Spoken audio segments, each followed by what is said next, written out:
Let me describe the world I live in. About 8 years ago, we had high-speed networking connected to our now obsolete Next hardware running NextStep at the time. And because we were using NFS, we were able to take all of our personal data, our home directories we call them, off of our local machines and put them on a server.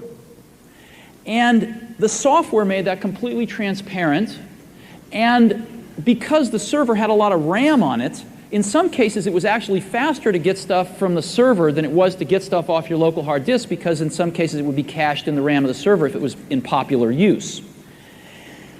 But what was really remarkable was that the organization could hire a professional person to back up that server every night, and could afford to spend a little bit more on that server, so maybe it had redundant disk drives, redundant power supplies.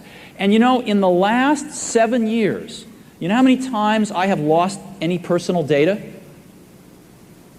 0. Do you know how many times I've backed up my computer?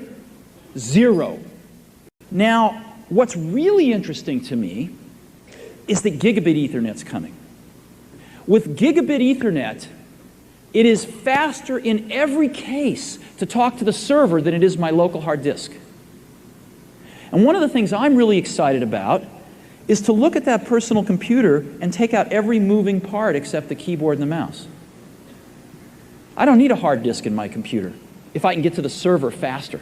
With Gigabit Ethernet technologies and some of the new server stuff that's coming down the pike, and some thinner hardware clients that are thinner, not necessarily software, that Apple could make that as plug and play for mere mortals as it made the user experience over a decade ago.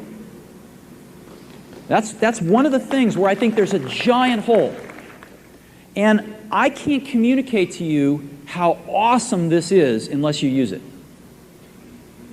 And what you would decide within a day or two is that carrying around these non-connected computers, or computers with tons of state in them, tons of data and state in them, is Byzantine by comparison.